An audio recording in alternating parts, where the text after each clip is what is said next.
Something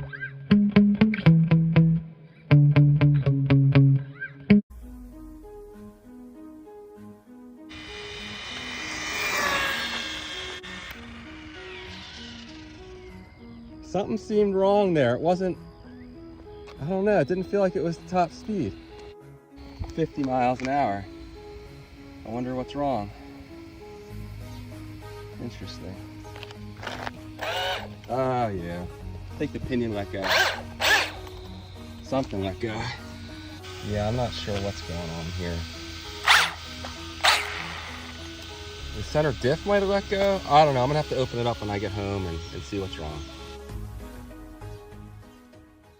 Again, I can't show you the motor I'm running in here, but a true 540 motor is really too much power for this. F540 is actually better, so I'm going to go back to the stock motor, but this was a good test for the company that I'm testing this motor for. But let's take a look in here and see what let go. Hopefully it's just the pinion. It's not. It looks like the center diff came apart because look at all that fluid there. So I'm going to have to take this panel off.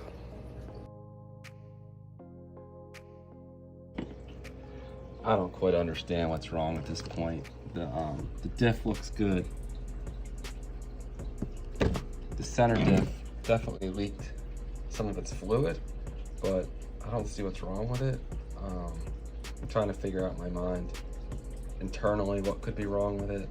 I don't know if I would even know looking at it, but I guess I'm gonna have to pull this open and try to figure out why it's not working anymore. I just seated the shaft back in here and it looks like it's spinning freely up front, so maybe something in the front end let go. That's the first time that's happened. And when I rotate the front, it is turning the drive shaft, so I'm confused, but not really.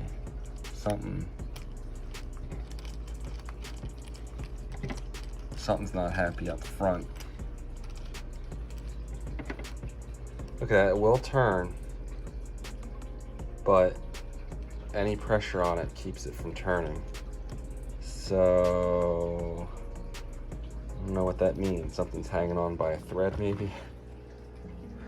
Opening up the front of the car has proven to be a real pain in the butt. It shows 4 screws, plus there's 2 more up here. So I removed the 2 here for the bumper.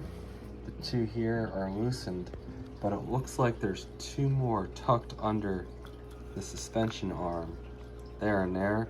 So I think I have to pop the suspension arms off to get to those screws so I can open up the front gearbox here. So not as easy as the rear. All right, so those screws are the screw pins that hold the suspension arms in place. I pulled those out and I think it's gonna pop open now. All right, yeah, so I removed these 2 screws after removing those screw pins, and now it comes completely off as one whole piece. So what is wrong in here? I don't quite understand. It looks like it's fine.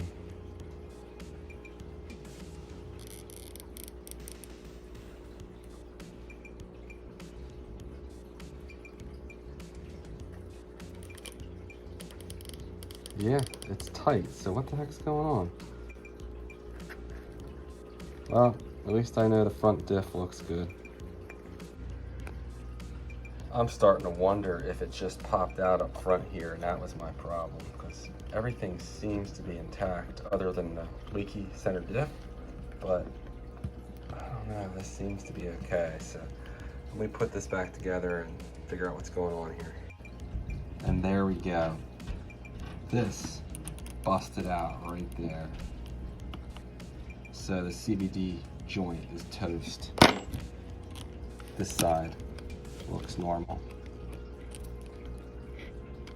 And it's in there. So yep, that's the problem right there. Luckily I have one more CVD joint, but if you need these, you can get them up on Amazon for like $10 for a pack of 2.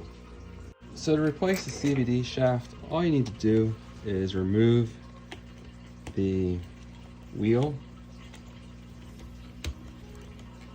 first.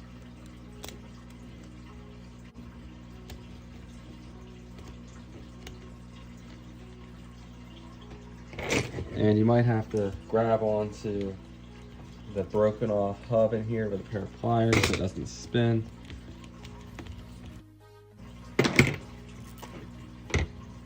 And then you take the hex and the pin off so you don't lose them. And then you just push this piece off here, remove the bearing, put the bearing on the new one, and then slide the new one in, making sure the old bearings on the other side here are seated in. Then simply reinstall the pin in the hex and reinstall your wheel.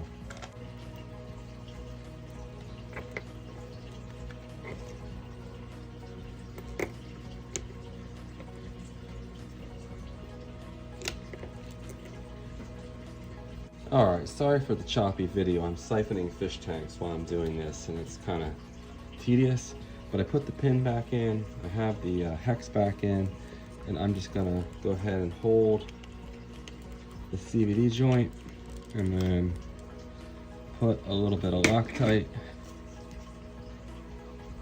on my threads and screw it back in.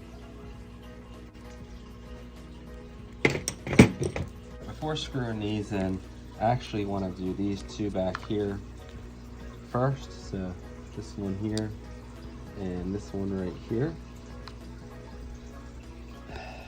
And then you want to do the screw pins because this bumper will be in your way.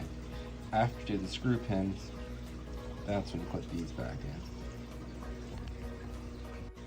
in. Alright, so now the screw pin I'm going to put through here.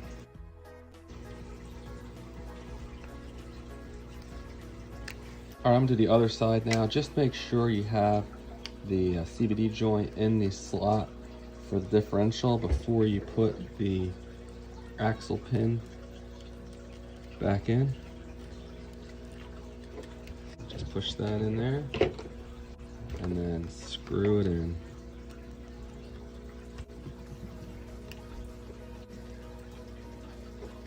And then the last thing is just to remount the shocks and we'll be good to go.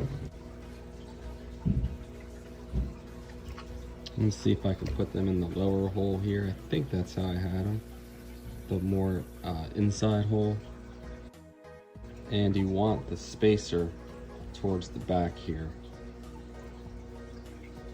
If you look closely, you can see it's different on the front and the back.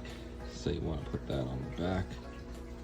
And there's the damage to the end of the broken CVD joint.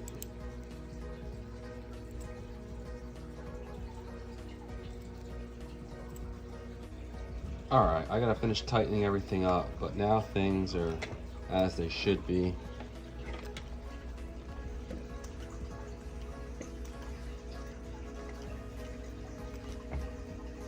And should be good to go.